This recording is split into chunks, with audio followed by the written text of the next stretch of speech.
નમસ્કાર.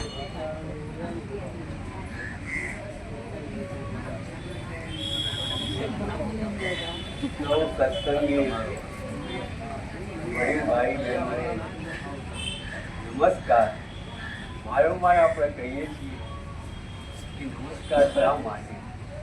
નમસ્કાર એટલા માટે કે આપણે નિયમિત રીતે નિશ્ચિત સ્થળે કોઈ પણ પ્રકારના સ્વાર્થ વગર પરમાત્માની વાતો સાંભળવા માટે આપણે બધા અહીંયા આગળ ભેગા મળીને જીવન વિકાસ કરવા માટે, ભગવાનના લાડકા દીકરા થવા માટે ભગવાને આપણને જીવન આપ્યું છે. જગતથી ભવ્ય દિવ્ય બનાવીને આપણે ભગવાનની જોડે જઈએ. એટલા માટે આપણે આ નિયમિત રીતે ગીતાના જ્ઞાન યજ્ઞની અંદર મળતા રહેલા છે. ભારત દેશ ઘણો ભાગ્યશાળી છે કે ભગવાન શ્રી કૃષ્ણે પોતાના સ્વયં મુખે ભગવાન પોતે બોલ્યા છે. ગીતાના 18 અધ્યાય અને કૃષ્ણ ભગવાને સંભળાવ્યા હતા. યુરોપની અંદર એ લોકોનો પ્લસ પોઈન્ટ શું છે? કોઈ પણ માણસને બાઇબલ ન આવડતું હોય એવું બનતું નથી. યુરોપની અંદર બધાને બાઇબલ આવડતું હોય છે. જ્યાં આગળ ભગવાન શ્રી કૃષ્ણ પોતે ગીતા કહીને એ દેશના આપણે ભારતવાસીઓ આપણને ગીતાના કેટલા અધ્યાય છે, ભગવાન શું કહેવા માગે છે એની આપણને ખબર નથી. એ ખરેખર આપણું દુર્ભાગ્ય છે, કાં તો આપણે એના તરફ દુર્લક્ષ આપણે થયું. આ વાત ભૂલાઈ ના જાય એટલા માટે ભારત દેશના સંતો જે મહંતો છે એ આપણને સમજાવે છે કે ભગવાન શ્રી કૃષ્ણ ગીતાનું જ્ઞાન આપણને આપ્યું છે. મેળવવા માટે આપણે પ્રયત્ન કરીને આપણું જીવન ઉદાસ બનાવવા માટેનો પ્રયત્ન કરીએ.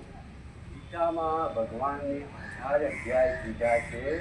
એમાં 10મો અધ્યાય જે છે એ વિભૂતિ યોગ છે. ભગવાન અર્જુનને પોતાની વિભૂતિઓ કહે છે. પશુઓ, પક્ષીઓ અને પ્રાણીઓમાં હું બધું પોતે હું જ છું એવું ભગવાન કહે છે.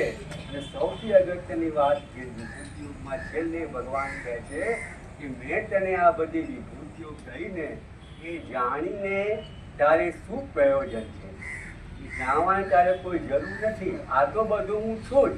આપણે ભગવાનને કે ભગવાન તમે દીનદયાળુ છો, કરુણાના સાગર છો, તમારી કૃપા પરંપરા છે, તમારી લીલા ન્યારી છે. ભગવાન મનમાં ને મનમાં હસતા હોય એ તો બરાબર છે, એ તો હું છું, પણ તે મારા માટે શું કર્યું? અને ભગવાન શ્રી કૃષ્ણ પછી કહે છે કે હે અર્જુન, જે આખું જગત છે ને, તું આ જગતનું મોટું માને છે. આ જગત કેટલું મોટું છે એવું તું તારી દ્રષ્ટિથી માને છે, પણ એકચ્યુઅલી આ સમગ્ર જગતને મારા યોગ માયાના એક અંશ માત્રથી ધારણ કરી રહ્યો છું. ગીતાના 10મા અધ્યાયની આ છેલ્લી લીટી ખરેખર અંડરલાઈન કરવા જેવી છે. આ જ અંડરલાઈન આપણે કરીશું ને તો આપણા જીવનની અંદર અહંકાર અને અભિમાન કદાપી પ્રવેશ કરી શકશે નહીં. કારણ કે ભગવાન પોતે જ કહે છે કે આ સમગ્ર જગતને હું મારા યોગ માયાના એક અંશ માત્રથી ધારણ કરી રહ્યો છું. હવે આપણે જે પૃથ્વી ઉપર રહીએ છીએ, જે જગતમાં રહીએ છીએ, આપણે એના 3 ભાગ ઉપર પાણી છે. શું છે? 3 ભાગ ઉપર પાણી છે. એક ભાગ ઉપર જમીન છે. આ જમીનની અંદર Asia, America, Europe, Australia, Africa આ બધા ખંડો છે. એક જ ભાગ ઉપર પોતે છે અને 3 ભાગ આ પ્રમાણે પાણી છે. હવે એની અંદર આપણે એશિયા ખંડમાં રહીએ છીએ. હવે એશિયા ખંડમાં આપણો દેશ કયો? ભારત દેશ. ભારત દેશના કેટલા રાજ્યો? 25 રાજ્યો છે. એમાં ગુજરાત રાજ્ય છે. ગુજરાત રાજ્યની અંદર આપણે અમદાવાદ શહેરમાં રહીએ છીએ. અમદાવાદ શહેરનો કયો વિસ્તાર? આપણો પૂર્વ વિસ્તાર છે. એમાં એક સોસાયટી છે, 70-80 મકાનની સોસાયટી હોય. એમાં 75 મકાનની અંદર 7-8 જણની વચ્ચે રહેતો માણસ સાંજે ઓટલા ઉપર બીડી ફૂંકતા છે કે વેરી ગોડ. ભગવાન ક્યાં છે તો આ જગતનું સૌથી મોટામાં મોટું મહાન આશ્ચર્ય છે. એ લોકો હોમ્સના આશ્ચર્ય કરતા પણ આ જબરજસ્ત મોટામાં મોટું આશ્ચર્ય છે. એ બીડી પૂછતો કે ભગવાન ક્યાં છે, વિચાર કરો કે ત્યાં ભગવાનના 14 લોક અને ક્યાં બધી વાતો અને ત્યાં તું 75 નંબરના મકાનની અંદર 9 જણાની વચ્ચે રહે છે. પાછો એમાં તારા મતની કિંમત કેટલી? આપણા મતની કશી કિંમત હોતી નથી. જગતની અંદર કેટલા અબજ માણસો છે? 7 અબજ માણસો છે. આમાં તમે કહો કે I have no interest in Gita, હું ગીતાને માનતો નથી. હવે જો તમે આવો તમારો પોતાનો મત આપો તો આ મતની કોઈ વેલ્યુ નથી, કોઈ કિંમત નથી, કોઈ એને સાંભળવા માટે પોતે તૈયાર નથી. ટૂંકમાં કહેવું તાત્પર્ય શું છે કે ભગવાને આટલી સરસ મજાની વાત કરી છે અને આ જે લીટી છે ને એ અંડરલાઈન પોતે કરવા જેવી છે. શા માટે અંડરલાઈન કરવા જેવી છે? કારણ કે માણસના જીવનની અંદર ક્યારેય અભિમાન કે અહંકાર આવી જાય એ કશું કહેવાય નહીં.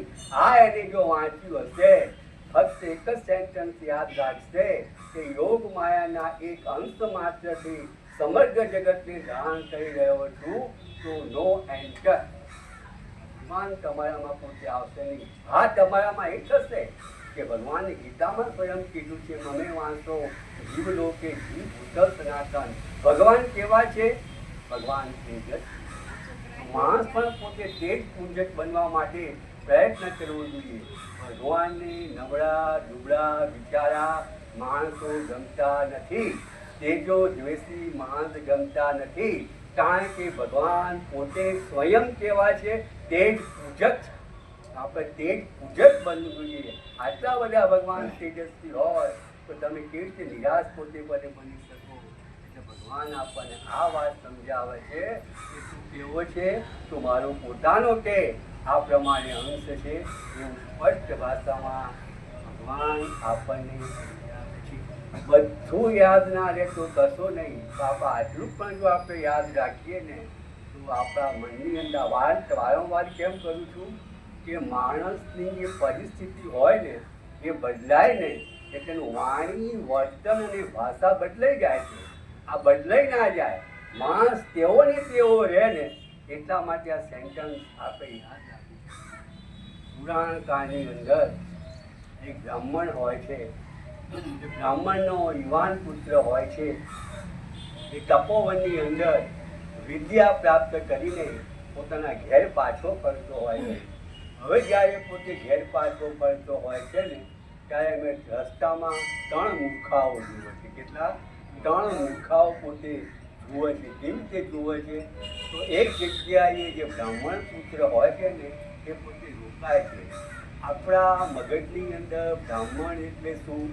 બ્રાહ્મણ એટલે કે ભિક્ષા વૃત્તિથી પોતાનું જીવન ચલાવતો હોય, જ્યોતિષ શાસ્ત્રનો અભ્યાસ કરતો હોય, લગ્ન કથા મંડપ એ બધું પોતે કરતો હોય એને બ્રાહ્મણ કહેવાય. પણ એકચ્યુઅલી ભારતીય સંસ્કૃતિને શું કહે છે? બ્રાહ્મણ એટલે અધ્યયન અને અધ્યાપન કરાવે એને બ્રાહ્મણ પુત્ર કહેવાય. ટૂંકમાં શોર્ટમાં વાત કહી દઈએ તો આ બ્રાહ્મણ પુત્ર ત્યાં પોતે રોકાય છે. તો એક ખેડૂત શું કરતો હોય છે? એક ખેડૂત સોનાની તપેલી હોય છે. સોનાની તપેલી હોય છે, નીચે લાકડા બાળતો હોય છે. લાકડા શેના હોય છે? ચંદનના લાકડા હોય છે. એ તપેલી ઉપર એક સીબું મૂકે છે અને કંઈક રાંધતો હોય છે. સોનાની તપેલી હોય છે, ચંદનના લાકડા હોય છે અને કંઈક રાંધતો હોય છે. એટલે પેલા માણસને વિચાર આવે છે આટલી મોટી વસ્તુઓ છે તેમાં શું રાંધતો હશે? એને કશું પૂછતો નથી. આ માણસ મૂર્ખ લાગે છે. ત્યાંથી એ બ્રાહ્મણ પુત્ર પછી પોતે આગળ જાય છે તો ત્યાં જુએ છે એક ખેડૂત હોય છે. એ સોનાનું હળ હોય છે અને ચાંદીની કોસ હોય છે અને કંઈક ખેતી કરી રહ્યો હોય છે. વિચાર આવે છે કે સોનાનું હળ અને ચાંદીની કોસ, આ તો કયા પ્રકારનું અનાજ વાવતો હશે? કે અલગ પ્રકારનું અનાજ વાવતો હશે. આ મૂર્ખ માણસ. પછી ત્યાંથી પોતે આગળ જાય છે તો એ ખેડૂત હોય છે ને એ કપૂરની વાડ કરતો હોય. કપૂર કેટલું બધું સુગંધિત હોય, એની જબરજસ્ત પોતે સુગંધિત આવતી હોય. એટલે એ ખેતરની આગળ આ કપૂરની વાડ કરતો હોય છે. આ બ્રહ્મપુત્ર ત્રણે ત્રણ ખેડૂતને કશું પૂછતો નથી કે આ ત્રણે ત્રણ મહામૂર્ખ છે, પણ એ પોતે વિચાર કરે છે કે મારે એમને પૂછવું તો જોઈએ. એટલે પહેલા માણસને પોતે ખેડૂતને પૂછે છે કે સોનાની તપેલી છે, ચંદનના લાકડા છે, આના પર તમે શું રાંધો છો? કે જો આમાં કે નવી વસ્તુ નથી કરતો, આમાં હું કાંદાનું શાક બનાવું, આમાં છે ને હું કાંદાનું શાક બનાવું છું, બીજું કશું પોતે કરતો નથી. કે સારું, કશો વાંધો નહીં. પછી બીજા માણસને પૂછે છે કે તમારું કોઈ સોનાનું હળ છે, ચાંદીની કોસ છે, તમે કયા પ્રકારની ખેતી કરો છો? કે હું આકડાનું વન વાવું, આકડો ઉગડે ને આકડાનું વન વાવવા માટે પ્રયત્ન કરી રહ્યો છું. પછી ત્રીજા માણસને પૂછે કે તમે ખેતરની ફરતે શા માટે કપૂરની વાડ કરી છે? કે તમે કપૂરની વાડ શા માટે કરી છે? આ જે કોદરા છે ને એ કોદરાનું રક્ષણ કરવા માટે મેં કે કપૂરની વાડ પોતે કરી છે. એટલે કહે છે કે ખરેખર આ લોકો કેટલા જબરજસ્ત ગુરુ છે. સોનાની તપેલી જેવું ભગવાને આપણને જીવન, સોનાની તપેલી જેવું આપણને શું આપ્યું છે? પોતે જીવન પોતે આપણને આપ્યું છે. અને ચંદનના લાકડા જેવું શરીર આપ્યું છે. એનો ઉપયોગ આપણે શું કરીએ છીએ? એનો ઉપયોગ કાંદાનું શાક, કાંદાનું શાક એટલે ભોગો ભોગવવાની અંદર આખી જિંદગી આપણે પસાર કરી નાખીએ છીએ. સોનાની તપેલી જેવું જીવન અને ચંદનના લાકડા જેવું શરીર, એનો જે ઉપયોગ છે એ ફક્ત ભોગો ભોગવવામાં કરીએ છીએ. રાજા ભરતું સુધી સરસ મજાની પોતે વાત કરે છે કે ભોગો છે ને એ તાજા ને માજા રહે છે, માણસ પોતે ભોગવાઈ જાય છે. ટૂંકમાં આ જે પહેલો માણસ હોય છે એ આવું કર, અને બીજો જે ખેડૂત હોય છે એ આકડાનું વન વાવતો હોય. તો આપણે પણ શું કરીએ છીએ? આપણે પણ શું કરીએ છીએ? આપણી અંદર ભગવાને મન, બુદ્ધિ, હૃદય આ બધું સ્વતંત્ર પોતે આપ્યું છે. તો રાગ, દ્વેષ, ઈર્ષા આ બધું આપણે એની અંદર વધીને પોતે બેઠા છીએ. એમાં નવીન આપણે કશું કરતા નથી. આટલું સરસ. હવે આંકડો તો ખેડૂત ભાઈઓને ખબર હશે, ઓટો એને આંકડાની ખેતી કરવાની હોય, મને બહુ ખબર. આંકડા તો ઓટોમેટિક એ પ્રમાણે પોતે ઉગી જાય. પછી જે ત્રીજો હોય છે એ કપૂરની વાડ કરતો હોય છે. હવે કોદરા હોય છે, એ કોદરાને હાચવાની કોઈ જરૂર ખરી?